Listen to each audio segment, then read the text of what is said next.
Today, we will review the Asus Top Gaming A15 Laptop 2023 version.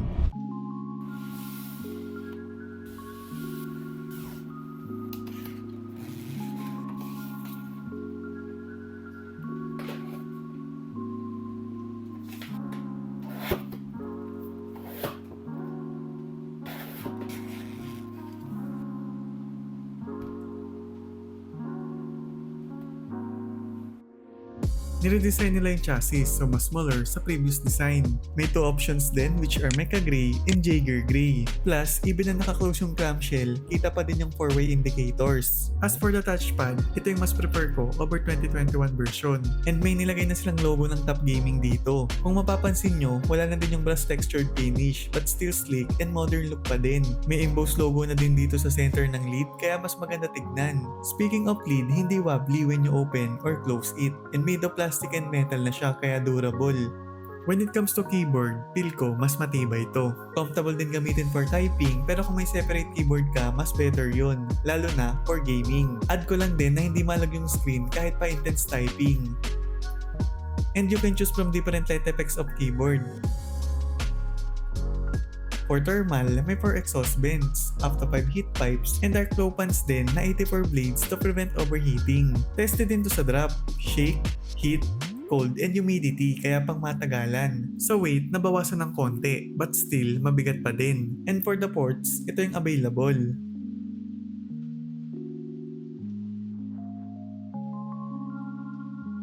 For display, it comes with 15.6 Full HD and IPS panel, ideal for watching movies, gaming, or even sharing your screen dahil accurate yung color in different position. It also features anti-glare display, reducing reflections even in bright environments. Sa color, vibrant and accurate, good enough for everyday use. Okay din for content creation and even casual editing. With 144Hz refresh rate and G-Sync compatible, kaya smooth yung performance sa fast-paced games. Ang maganda dito, no need na itagel dahil automatic na, kaya maglalaro ka na lang.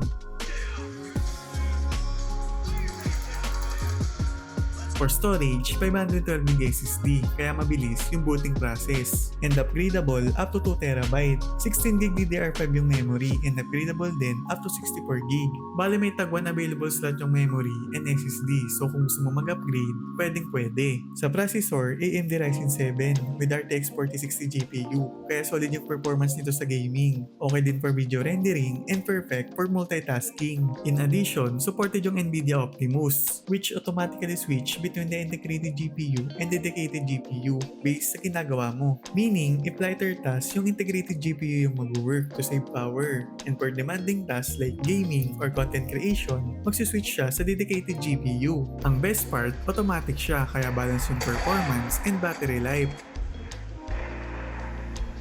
Sa camera, 720p HD, same sa 2021 version, so okay na din for video calls and Zoom meetings. May AI noise cancelling technology din, so minimal yung background noise. With 2 built-in speaker na supported ng Dolby Atmos. Plus, high resolution audio kaya malakas and buo yung tunog. For OS, Windows 11 Home, kaya latest user interface and enhance yung performance. With Wi-Fi 6 certified kaya stable connection and okay lang kahit malayo sa router. Also, may built-in software kung saan pwede mo set yung laptop sa Windows mode, silent, performance, turbo, and manual.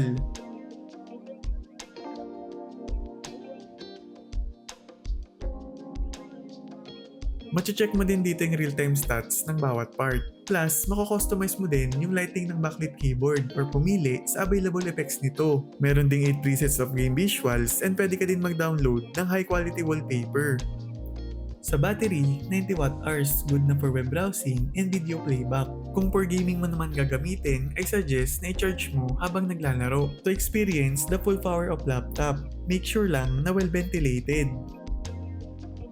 For productivity, sobrang good ng laptop for multitasking. Kaya niyang i-handle yung multiple tabs, even na may other demanding applications like Photoshop, Premiere, or even After Effects. Ideal to for students, professionals, and content creators. Dahil smooth performance, decent color quality, and makakapag-work ka ng mabilis dito. The best part, madadala mo kahit saan, kaya perfect para sa mga naka-work from home or laging on the go. Based on my gaming experience, smooth talaga yung laptop for gaming. Wala din tayong na-encounter na screen tearing while playing. And even in dark scenes, detailed pa din siya. Though may ghosting, pero minimal kaya hindi noticeable. Napansin ko lang din na even mag-FPS drop siya, hindi choppy yung image. About naman sa panang laptop, hindi distracting as long as nakaset lang sa performance. Sakto lang din yung init ng laptop, even nakaset sa high graphics yung laro. Makakapag-switch ka din between games and browser nang walang lag. Hindi mo din may experience magantay ng matagal kapag mag-open ng games dahil mabilis yung game loading. Overall, solid laptop talaga to, and sure ako na pang matagalan. Medyo pricey lang talaga siya pero sulit naman and hindi ka manghihinayang. Lalo na kung nag-edit ka ng video, need mo mag-render, and other demanding tasks. So kung interested ka, click the link below. And kung meron kayong other questions, i-comment nyo lang and sasagutin natin yan. Thank you guys, I hope nakatulong ako sa inyo. Please don't forget to like and subscribe. See you in the next video.